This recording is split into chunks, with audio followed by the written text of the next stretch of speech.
기도하겠습니다. 하나님 말씀 사도행전 13장입니다. 사도행전 13장 42절에서 46절. 사도행전 13장 42절에서 46절. 제가 한 절, 여러분들이 한 절 그렇게 기도하겠습니다. 그들이 나갈새 사람들이 청하되 다음 안식일에도 이 말씀을 하라 하더라. 회당의 모임이 끝난 후에 유대인과 유대교에 입교한 경건한 사람들이 많이 바울과 바나바를 따르니 두 사도가 더불어 말하고 항상 하나님의 은혜 가운데 있으라 권하니라. 그 다음 안식일에는 온 시민이 거의 다 하나님의 말씀을 듣고자 하여 모이니 유대인들이 그 무리를 보고 시기가 가득하여 바울이 말한 것을 반박하고 비방하거늘 같이 있습니다. 바울과 바나바가 담대히 말하여 이르되 하나님의 말씀을 마땅히 먼저 너희에게 전할 것이오되 너희가 그것을 버리고 영생을 얻기에 합당하지 않은 자로 자처하기로 우리가 이방인에게로 향하노라. 아멘. 아마 여러분들이 지금까지 살아오시면서 벅찬 마음으로 내가 한번 잘해봐야지 그렇게 시작했던 것 가운데서 그만둘까? 그만둬야겠다. 여기서 끝내야겠다. 그런 마음들이 불쑥불쑥 찾아올 때가 있습니다. 결혼 행복한 마음으로 즐거운 마음으로 가정을 꾸리지만 순간순간 그만두고 싶다 이런 마음들이 쑥쑥 들어올 때가 있습니다. 직장생활도 마찬가지입니다. 벅찬 가슴을 마음을 안고 설레는 마음을 안고 들어갔지만 그만둘까? 여기까지인가? 그런 마음이 들 때가 있습니다. 신앙생활도 마찬가지입니다. 하나님이 은혜 주셔서 그래서 내가 이 사명 잘 감당해야지 그런 마음으로 시작했다가 낙심이 되고 좌절되고 그래서 내려놓고 싶을 그럴 때가 있습니다. 바울과 바나바가 그랬어요.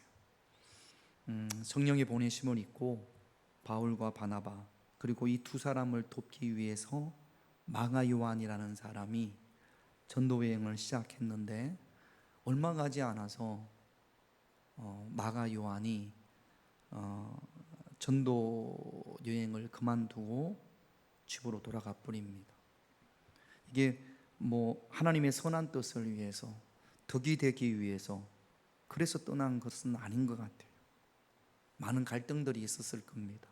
바울과 마가 요한 또는 바나바와 마가 요한 또 바울, 바나바, 마가 요한 이 셋이 이런저런 갈등이 있었을 겁니다.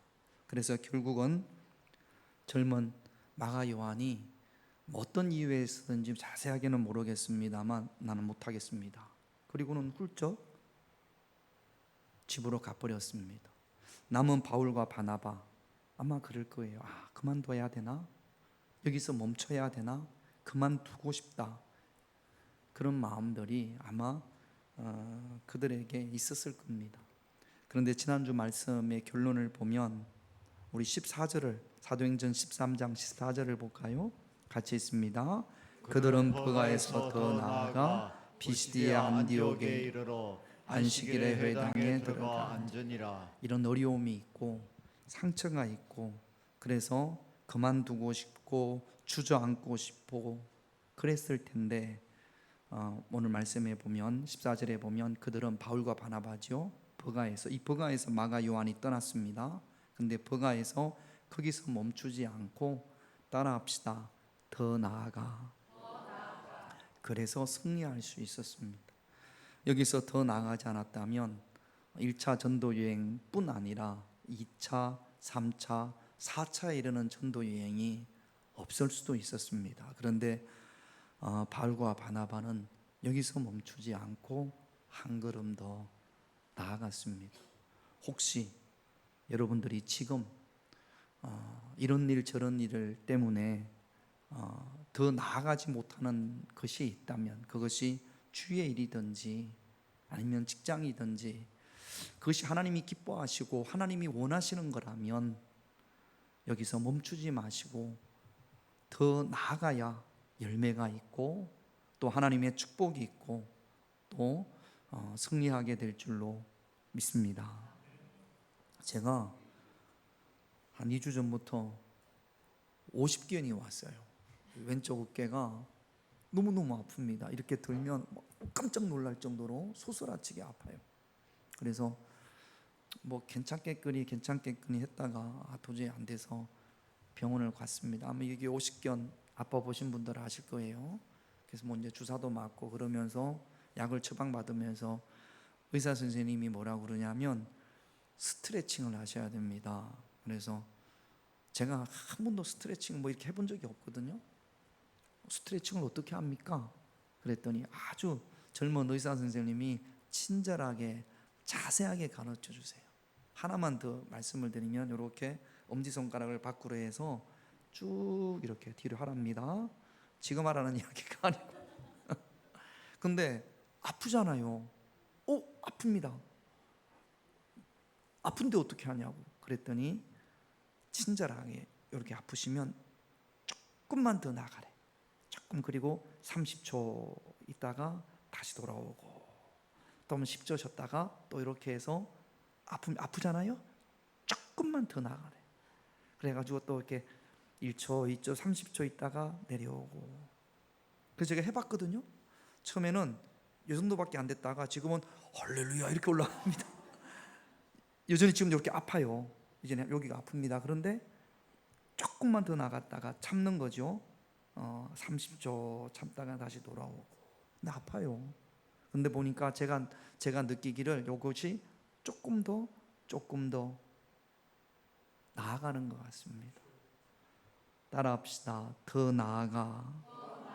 여기 아픈데도 더 나아가니까 조금씩 뒤로 가는 것처럼 가정생활이든지 아니면 받으세요. 그러니까 뭐 끄든지 받든지. 예. 자, 이제 접으세요. 신앙생활도 마찬가지입니다. 가정도 마찬가지입니다. 뭐 직장에서도 마찬가지일 거예요. 그게 잘못된 것이 아니라면, 하나님이 기뻐하시는 거라면, 기뻐하는데 내가 마음이 상해서 또는 감정 때문에 내려놓고 그만두고 싶은 것 혹시 여러분이 있다면, 그래서 그만두면 열매도 없고 하나님의 축복도 은혜도 승리도 없습니다. 조금만 더 나아가십시오. 조금만 더 나가면 그 더 나아감으로 인한 하나님의 은혜가 또 열매가 축복이 있을 줄로 믿습니다. 그래서 버가에서 더 나아가서 비시디아 안디옥이라는 곳에 이르렀습니다. 사진을 한번 볼까요?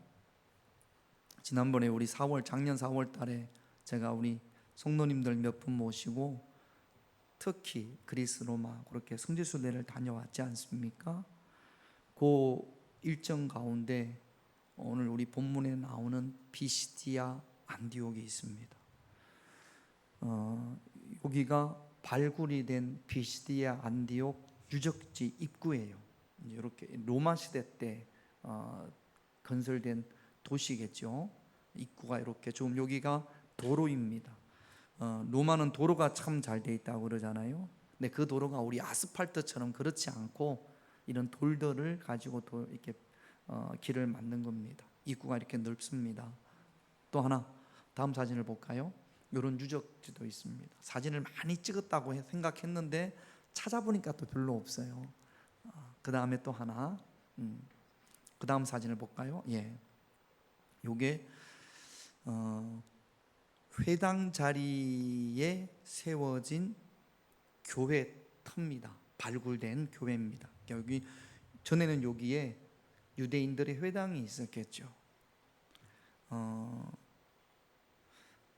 제가 금요일 말씀을 드리고 더 자료를 찾아봤더니 요 부분이 어디냐 하면 요 강대상 부분입니다. 요 부분이 여기 전체가 아니고 강대상 부분이고, 요 앞에 요 동그란 부분 사진에 나와 있는 것이 강대상 부분이니까 전체 크기는 엄청나게 컸겠죠. 아주 컸을 겁니다. 회당 자리에 이제 로마가 기독교를 인정한 다음에 국교화한 다음에 그 자리에 세워진 교회입니다. 그러니까 여기 전에는 요 자리에 회당이 있었던 거죠. 유대인들은 시나고그라고도 하는 그 회당 문화가 독특한 유대인들 문화 중에 하나입니다. 예루살렘 성전이 있어요. 유대인들에게 성전은 예루살렘에 있는 그곳밖에 없습니다. 그 성전에서는 하나님 앞에 예배라고 할게요. 제사라고 하지 않고 예배를 드릴 때 늘 짐승의 피가 있었습니다. 양이나 소나 비둘기를 잡아서 하나님 앞에 예배를 드린단 말이죠. 그래서 그곳에서는 죄사함이 있습니다. 그런데 멀리 있는 유대인들은 날마다 성전을 찾을 수가 없고, 또 바벨론 때 성전이 다 무너졌기도 했고, 그래서 그들은 회당이라는 것을 만들었습니다.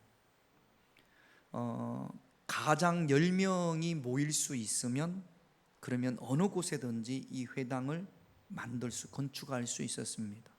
그러니까 결혼한 남자 10명이 있으면 10명이 모일 수 있는 곳이면 회당을 건축을 했습니다. 그래서 이 회당에서 가장 중요한 회당에서 하는 역할은 무엇냐면 하나님의 말씀을, 율법을 가르치는 겁니다. 와서 오자마자 성경을 읽지는 않겠죠. 찬송도 하고 기도도 하고 또 앞에서 이렇게 성경을 읽으면, 그러면 그 중에 랍비 선생님이나 또는 연장자나 아니면 그날 타 지역에서 새로 손님으로 온 유대인들 가운데 혹시 여러분 우리 유대인들에게, 우리 성도들에게, 백성들에게 권할 말이 있으면, 그러니까 성경에 대해서 이야기할 수 있는 권한, 기회가 주어졌습니다. 그래서 이 바울도 안식일에 이 회당에 가서 앉았습니다.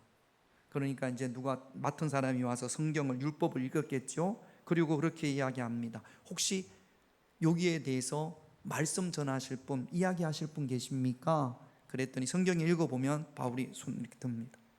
그래서 예, 말씀하십시오. 그래서 여기 앞에 나와서, 그래서 바울이 예수 그리스도의 복음을 전합니다. 그래서 사도행전 13장 17절부터 41절까지가 바울이 전한 복음, 바울의 설교입니다. 그 바울의 설교를 듣고 나서 그날 회당에 참석한 사람들이 말씀을 듣고 이런 반응을 일으킵니다. 42절을 볼게요. 같이 있습니다. 그들이 나갈새 사람들이 정하되 다음 안식일에도 이 말씀을 하라. 끝나고 나가려고 하는데 막 바울과 바나바를 오더니 다음에도 일주일 뒤에 다음 안식일에도 오늘 하신 말씀, 그 말씀 한 번 더 해주시면 안 되겠냐 부탁을 하는 겁니다. 왜 부탁을 했을까요? 너무 은혜가 돼서. 맞습니다. 그런데 금방 했던 말씀을 한 번 더 해달라는 겁니다. 다음 주에 오셔서 요 부분 지금 전한 말씀 한 번만 더 해주세요. 왜 그런 부탁을 했냐면 44절 말씀을 통해서 우리가 한번 유추해 볼 수 있습니다. 44절을 한번 같이 읽습니다. 그 다음 안식일에는 온 심이 거의 다 하나님의 말씀을 듣고자 하여 모이니, 온 심이 비시데 안디옥에 있는 대다수의 사람들이 안식일 날 회당에 모였습니다. 어떻게 알고 모였을까요? 지난주에 왔던 그 사람들이 가족들, 친구들, 이웃들을 데리고 온 거죠. 여러분 어디 식당에 갔는데, 그래서 이렇게 식당에 그 메뉴를 시켜 먹었는데, 우리 김양숙 집사님, 여러분들이 저기 그 문창순대 가가지고 순댓국을 먹었더니 너무 맛있어요. 그러면 자, 좀 보세요. 너무 너무 맛있어요. 너무 맛있으면, 너무 맛있을 때 누구 생각이 납니까? 유가영 집사님 누구 생각이 납니까? 아이고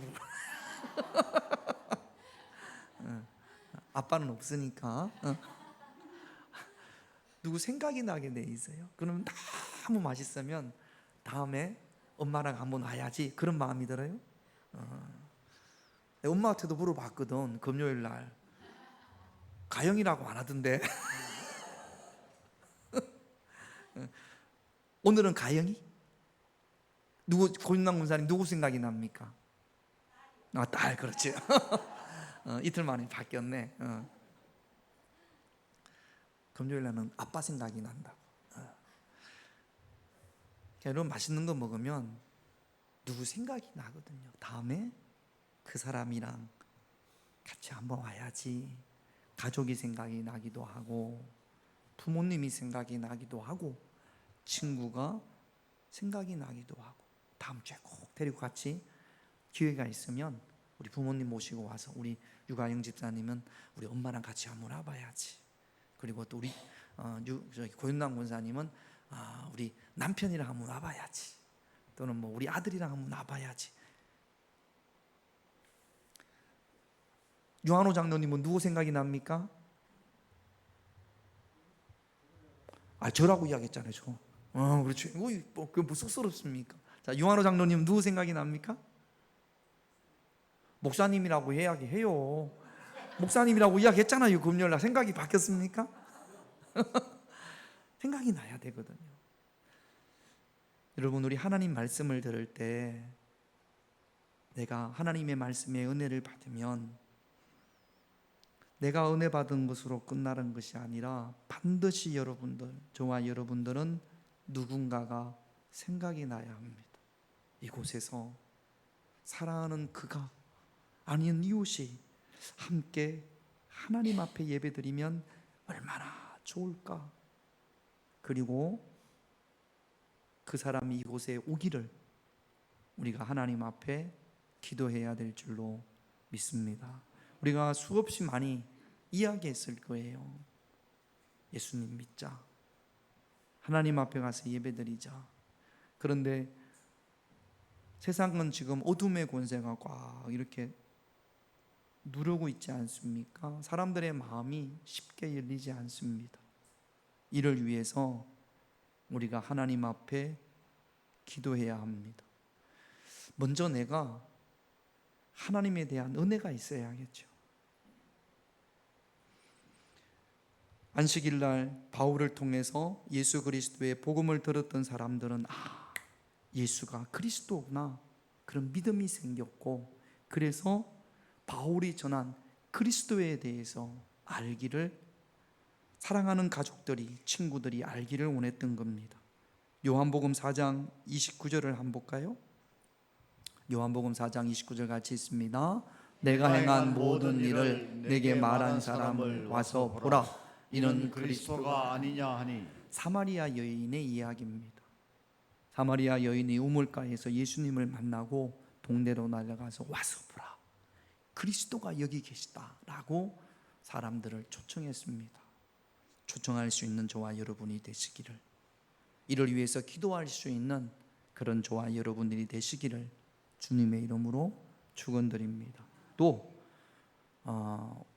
주일마다 오시는 분들이 이 말씀을 통해서, 하나님의 말씀을 통해서 은혜 받을 수 있도록 여러분들이 이 예배를 위해서 기도로 도우셔야 됩니다.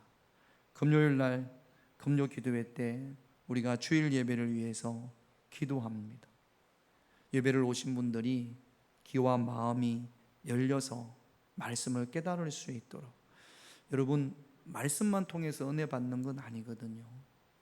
우리 차 타고 오면서 그 차 안에서도 서로 교제하면서 은혜 받을 수 있고, 또 우리 금방 찬양했지 않습니까?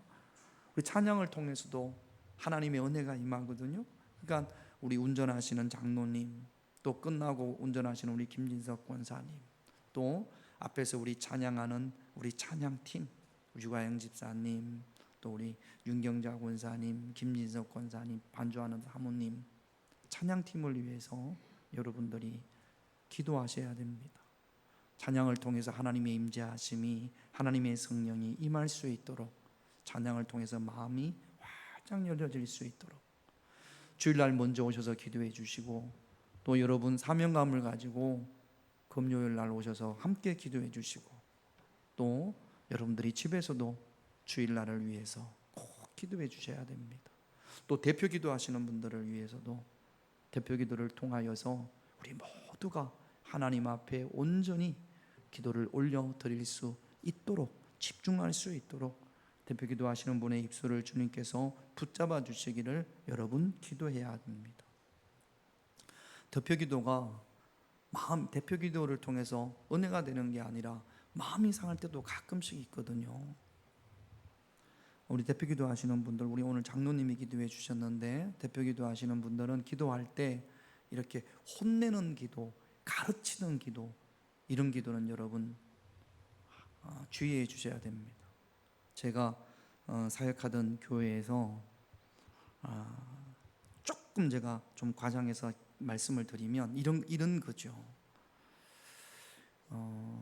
장로님 한 분이 수요 예배 때인가 기도를 하시는데, 하나님! 우리 교회 청년들은, 이렇게 강하게는 이야기 안 했어서, 우리 교회 청년들은 인사할 줄을 모릅니다.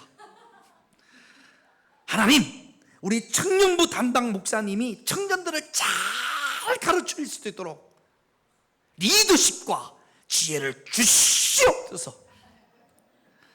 정말로 비슷하게 이렇게 그러면 인사하는 청년들 인사를 잘 안 하기는 해요. 제가 수없이 많이 들었습니다. 청년들이 인사를 안 한다고. 왜 인사를 안 하냐 그러면, 쑥스러워서, 이 장로님을 무시해서 그런 게 아니라 쑥스러워서 그러는데, 그럼 장로님이 먼저 가서 인사 좀 하면 안 되나 싶은데 또 그게 안 그런 모양입니다. 제가 횡단보도에서 이렇게 차를 예배를 마치고 횡단보도에서 이렇게 이제 파란불이 되기를 기다리는데, 내 옆에 보니까 우리 교회 청년이에요. 이 교회 말고 전에 사역하던, 제가 청년부 담당 목회자는 아니라도 충분히 저 친구와 저를 압니다. 그 옆에 서 있어요. 이놈이 저를 안 보지 않았어. 분명히 봤어요. 그런데 가만히 있어. 그럼 어떻게 해야 됩니까? 어이 청년 어디가? 이렇게 해야 되는데 자존심이 상해. 그래서 여기 인사를 안 하나. 이런 마음이겠죠. 인사 안 하는 얘 잘못입니까? 인사 안 하나 기다리는 제 잘못입니까? 그러니까 여러분, 뭐 설교가 좀 엇나갔지만 기도할 때 이런 기도는 여러분들이 좀 삼가해 주세요. 하나님, 우리 교인들이 성경을 안 읽습니다. 아니, 교회 다니는 사람이 성경을 안 읽으면 됩니까? 제발 좀 성경 좀 읽게 해주세요. 맞는 말이에요? 틀린 말이에요? 선한 말은 아닌 것 같습니다. 그러니까 대표 기도하시는 분들이 기도를 통해서 마음 상하는 사람이 없게 모두가 공감할 수 있는 기도, 아멘할 수 있는 기도, 그리고 내 개인적인 어떤 제목이 아니라 우리 교인 모두가 아멘할 수 있는, 여름의 재해로 인해서 고통받는, 수해로 인해서 고통받는 분들이 많이 있습니다. 그들의 마음의 상처를 주님께서 만져주시옵소서. 우리 모두가 공감할 수 있는 거 아니겠습니까? 대표 기도하는 이들을 위해서도 여러분들이 기도해 주시고, 또 이 더운 여름에 끝나고 정심 준비하시는 분들 얼마나 덥습니까? 그분들 건강할 수 있도록 하나님 앞에 헌신하고 수고하는 것만큼 하나님께서 그 손길을 축복해 주시기를 여러분 기도해 주시기를 바랍니다. 우리 이제 막 신앙생활 하신 우리 김종원 성도님 맞죠? 이렇게 들려오기를 우리 고윤남 군사님 미용실에 와가지고 그러더라는데, 내가 지금 교회를 이제 다닌 지가 얼마 안 되는데 우리 교회는 가면 사람들이 다 웃어. 맞나요? 제가 전달하는 게 맞죠? 예, 막 웃는데, 장로님 웃는 얼굴이신가? 웃는 얼굴만 해도 새로 오신 분들한테는 그게 참 좋은가 봐요. 같이 우리 한번 합시다. 스마일. 이렇게 하지 말고 활짝 웃으면서 하하. 기분이 나쁘더라도 교회 안에서는 하하, 그리고 집에 갈 때는 이렇게 가더라도 교회 안에서는 웃읍시다. 그래서 이렇게 주일날 예배가 별것 아닌 것 가지고 은혜 받잖아요. 설교만 통해서 은혜 받는 게 아니에요. 찬양을 통해서, 또 기도를 통해서, 뭐 어떤 분들은 어떤 교회 갔더니 주차위원들 때문에, 이제 큰 교회는 주차위원들이 있잖아요. 너무너무 은혜가 된대. 주차위원들을 볼 때마다 뭐 주차위원들을 통해서. 또 우리 교회는 밥 먹으면서 은혜가 되잖아요. 이렇게 교회 오면 맛있을까? 밥 먹으면서 은혜가 안 됩니까? 밥 먹으면서 또 은혜가 되고, 물이 변하여 포도주가 되는 것처럼 우리 교회는 별로 맛도 없는데 먹을 때가 되면 확 바뀌는 모양이에요. 너무 맛있게 모든 것이 은혜가 될 수 있게, 그리고 미소 한 번에도 은혜가 될 수 있게, 여러분 주의 나라를 위해서, 그래서 또 오고 싶다 그런 마음이 들 수 있도록, 이것도 우리가 사역이고 사명이 아니겠습니까? 위에서 기도해 줄 수 있는 하시는 저와 여러분들이 되시기를 주님의 이름으로 축원드립니다. 다음 주에 한 번 더 말씀을 전해달라 그랬더니 43절을 한번 볼게요. 같이 있습니다. 회당의 모임이 끝난 후에 유대인과 유대교에 입교한 경건한 사람들이 많이 바울과 바나바를 따르니 두 사도가 더불어 말하고 항상 하나님의 은혜 가운데 있으라 권하니라. 아멘. 바울과 바나바를 따라와 가지고 다음 주에도 한 번 더 이 말씀을 전해 주실 수 없냐 그렇게 부탁합니다. 이 사람들은 말씀의 은혜를 받은 사람들이잖아요. 말씀의 은혜를 받은 사람들에게 바울과 바나바가 뭐라고 이야기하냐면, 우리 여기 43절 제일 밑에 보면 따라합시다. 항상 하나님의 은혜 가운데 있으라. 항상 하나님의 은혜 가운데 있으라. 예수님이 요 말씀에 대해서 비유를 하셨어요. 씨 뿌리는 농부가 씨를 뿌리는 것에 대한 비유로 말씀에 대한 말씀을 하셨습니다. 씨는 말씀이고 밭은 마음이에요. 한 농부가 밭에다가 씨를 뿌렸습니다. 하나님의 말씀이 마음밭에 이렇게 뿌려진 거죠. 밭의 종류가 4개가 있더라고요. 예수님 비유의 말씀에 보면 첫 번째는 어떤 밭? 길가밭. 딱딱히 굳어 있습니다. 딱딱히 굳어 있어서 씨앗이 있고 밭과 밭 사이에 사람들이 다니는 길, 사람들이 밟고 다니는 길, 거기는 딱딱히 굳어 있어서 씨앗이 떨어지면 싹을 못 냅니다. 떨어지기가 무섭게 그 씨앗을 누가 가져가요? 새들이, 비둘기가 콩 불고 가는 거죠. 그러니까 마음이 단단히 굳어져 있습니다. 하나님 말씀에 마음이 열리지 않아서 굳어져 있어서 어떤 말씀이 들어와도 뿌리를 내리지 못합니다. 그 새는 예수님께서 마귀라고 그랬거든요. 아예 말씀이 뿌리 내리지 못하게 마귀가 그 말씀을 가져갑니다. 어떤 씨앗은 흙이 얇은 돌밭에 떨어집니다. 그래서 떨어져서 좀 이렇게 뿌리를 내리려고 하는데 햇빛이 떠오르면 뜨거운 태양빛에 뿌리가 깊지 못해서 금방 시들어 버립니다. 그래서 열매가 없습니다. 환난과 핍박이 오면 금방 시들어 버리는 사람들, 와, 신앙생활 열심히 해야지, 말씀에 은혜 받아야지. 그런데 집에 갔더니 남편이, 자녀가, 또는 무슨 힘든 일이 있어요. 그러면 언제 그랬나라는 듯이 말씀의 씨앗이 사라져 버리는, 믿음의 뿌리가 깊지 못한 그런 마음밭도 있습니다. 어떤 씨앗은 가십떨기 위에 떨어졌어요. 가십떨기 위에 떨어진 씨앗은 그래도 이렇게 뿌리를 내리고 막 자라려고 하는데 그 기운을 주변에 있는 가시들이 다 먹어버립니다. 세상의 염려, 또 재물의 유혹, 이런 것들이 말씀을 막아서 열매를 맺지 못하게 하는 거죠. 좋은 밭에, 좋은 땅에 떨어진 씨앗은 30배, 60배, 100배의 열매를 맺습니다. 우리 모두가 좋은 땅이 되어져야 합니다. 그러면 어떻게 하면 우리가 좋은 땅이 되어서 항상 하나님의 은혜 가운데 주신 말씀을 잃어버리지 않고 빼앗기지 않을 수 있을까요? 기도하는 겁니다. 주신 말씀을 부여잡고 하나님 앞에 기도하는 겁니다. 여러분, 농사 짓는 것이 쉽지 않아요. 여기 우리 앞에 우리 김용래 원사님이 고추도 심고 오이도 심고 방울토마토도 심고 또 사과나무도 있고 그렇습니다만 열매가 시원치 않습니다. 대추도 있고 그런데 열매가 신찬치가 않아요. 농사 짓는 게 보통 어려운 게 아니에요. 말씀도 마찬가지예요. 말씀이 우리의 마음밭에 떨어지면 좋은 열매를 맺으면 얼마나 좋겠습니까? 근데 이게 그냥 열매가 맺어지는 것이 아니에요. 우리가 먹는 쌀, 우리가 먹는 과일, 밭이나 논에서 나는 것은 정말로 농부들의 땀과 피가 있는 겁니다. 눈물이 있는 겁니다. 그래서 그 가격을 주는 거거든요. 그런데 우리 화단에는 눈물도 없고 땀도 없고 수고도 별로 없어요. 오이가 어떤 거는 요만한데 노랗게 됐어요. 크지도 않고 다 늙어버리는 거죠. 대추도 많이 열리더니 다 떨어지고 없는 것 같고, 사과는 3년 만에 3개 열렸습니다.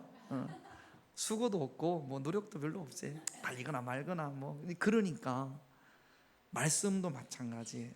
그래서는 좋은 열매가 맺힐 수 없습니다. 마가복음 9장 29절을 볼까요? 없습니다. 마가복음 29장에 보면 예수님께서 그랬거든요. 기도 외에 다른 곳으로는 이런 종류가 나갈 수 없다고. 여러분, 기도하셔야 됩니다.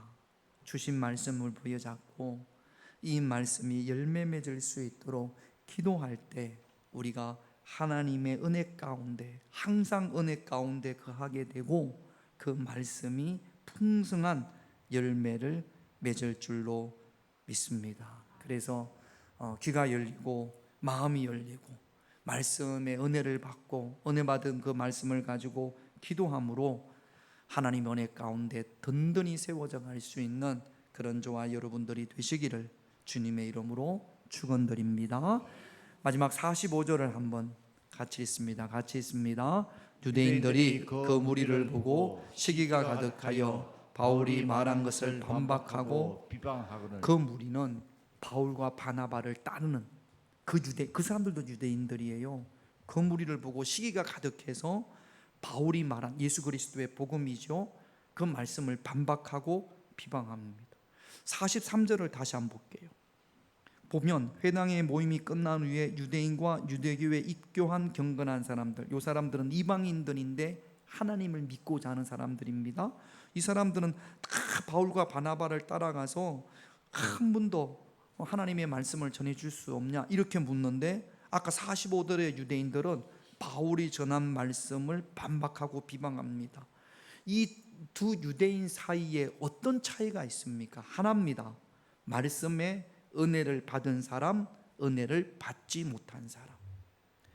여러분, 교회에서 갈등을 일으키고 문제를 일으키는 대부분의 이유는 내가 말씀의 은혜를 받지 못했기 때문에 그렇습니다.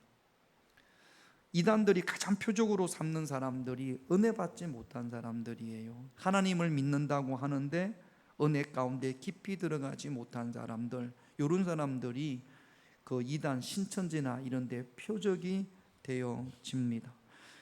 은혜 받지 못하니까, 말씀의 은혜를 받지 못하니까 그 말씀을 반박하고 그 말씀을 비방하는 겁니다. 사도행전 이전에도 바울이 성령이 충만해서 복음을 전했을 때 그 바울이 전한 복음을 듣고 사람들이 마음이 찔려서 우리가 어찌할꼬 은혜를 받고, 그래서 그 어찌할꼬 하는 마음이 회개로 이어지고 예수의 이름으로 세례를 받습니다. 그런데 사도행전 7장 8장에 오면 성령이 충만한 스데반이 복음을 전했을 때, 그때 그 유대인들도 마음의 찔림을 받았지만 오히려 이를 갈며 스데반을 향해서 돌을 던집니다. 여러분, 은혜 받았을 때 우리는 하나님의 편에 설 수 있지만 교회 안에서도 이들이 회당 안에 있었잖아요. 바울이 전하는 그 말씀을 듣는 회중들 가운데 이들이 있었지 않습니까? 딱 두 부류입니다. 말씀의 은혜를 받는 사람, 말씀의 은혜를 받지 못한 사람. 은혜를 받지 못한 사람들은 하나님의 편에 서지 못합니다. 예수님의 편에 서지 못합니다. 오히려 은혜의 반대에 서서 바울이 전한 예수 그리스도의 복음을 반박하고 비방합니다. 늘 은혜 가운데 설 수 있는 그런 저와 여러분들, 그래서 하나님의 편에 설 수 있는 그런 저와 여러분들이 되셔야 될 줄로 믿습니다. 말씀의 은혜를 받아야 됩니다. 귀가 열려야 되고 마음이 열려야 되고 그 말씀을 사모해야 됩니다.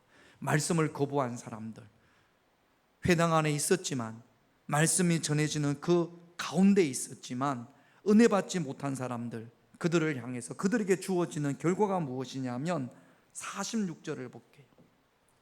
같이 있습니다. 바울과 바나바가 담대히 말하여 이르되 하나님의 말씀을 마땅히 먼저 너희에게 전할 것으로 너희가 그것을 버리고 영생을 얻기에 합당하지 않은 자로 자처하기로 우리가 이방인에게로 향하노라. 여기 마땅히는 당연입니다. 당연히 너희들이 축복받아야 되고, 당연히 너희들이 구원 얻어야 되고, 당연히 당신들이 영원한 생명을 얻어야 되는데, 그런데 이들이 어떻게 했습니까? 그 말씀을 거부했습니다. 그 말씀을 거부하기를, 그러니까 영생을 얻기에 합당하는 자로 자처하기에, 영생을 잃어버린 사람들, 제가 제목에 그렇게 했는데 요거를 현대어 성경으로 보면 영생을 얻기에 자격이 없기, 영생을 얻을 자격이 없기에 그렇게 번역을 합니다. 말씀을 거부하면 하나님이 내게 주신 말씀, 우리를 사랑하셔서 우리를 택하셔서 우리를 위하여 하나님께서 말씀을 주시는데 그 말씀을 내가 거부하면, 지금 46절에서 이야기하고 있는 이들이 복음을 거부했기 때문에 구원을 받을, 영생을 받을 자격이 없어지는 겁니다. 구원을 잃어버리고 영생을 잃어버리는 겁니다. 여러분, 우리의 삶에, 우리의 신앙에 적용을 해보면 하나님께서 저와 여러분들을 위해서 말씀을 주시는데 그 말씀을 거부하면 하나님의 축복은, 하나님의 은혜는, 하나님의 응답은 말씀을 통해서 오는 거거든요. 말씀이 하나님의 축복의 통로인데 그 말씀을 거부하면, 그러면 하나님이 주시고자 하는 축복을 잃어버리는 겁니다. 말씀을 거부함으로 하나님이 주시는 축복을 잃어버리는 그런 안타까운 저와 여러분들이 되지 않기를 주님의 이름으로 축원드립니다. 오늘 유대인들은 말씀을 거부함으로 영생을 잃어버렸거든요. 우리는 다 복음을 믿습니다. 영생 안에 있는 자들입니다. 구원받은 저와 여러분들에게 하나님께서 더 큰 축복을 주시기 위해서, 더 큰 은혜를 주시기 위해서, 응답을 주시기 위해서 말씀을 주십니다. 그런데 귀를 닫고 마음을 닫고 말씀을 거부하면 하나님의 축복을, 하나님의 은혜를 잃어버리는 겁니다. 하나님의 이름을 잃어버리지 않는, 말씀을 거부함으로 하나님의 은혜와 축복을 잃어버리지 않는 그런 저와 여러분들이 되시기를 주님의 이름으로 축원드립니다. 기도 제목 보겠습니다. 1번, 첫 번째 기도 제목 같이 있습니다. 사랑하는 이들과 이웃을 은혜의 자리로 초청하게 하옵소서. 첫 번째 기도 제목입니다. 내가 초청해야 될, 여러분 맛있는 거 먹으면 기억나는 사람, 그 사람들을 은혜의 자리로 초청해야 될 사람이 그 사람들입니다. 위에서 여러분 꼭 기도해 주시기를 바랍니다. 2번 같이 있습니다. 기도함으로 항상 하나님의 은혜 가운데 거하게 하옵소서. 기도함으로 항상 하나님의 은혜 가운데 거하기를, 받은 말씀 열매 맺기 위해서 항상 하나님의 은혜 가운데 있기 위해 기도할 수 있는 저와 여러분들이 되기를 기도하십시다. 3번 같이 있습니다. 하나님의 말씀을 거부함으로 내게 주어진 영생과 축복을 잃어버리지 않게 하옵소서. 말씀을 듣지 않으면 하나님의 축복을 잃어버리는 게 됩니다. 말씀을 거부함으로 하나님이 주시고자 하는 축복과 은혜를 잃어버리는 그런 저와 여러분들이 되지 않기를 이 시간 우리가 함께 하나님 앞에 기도하기를 원합니다.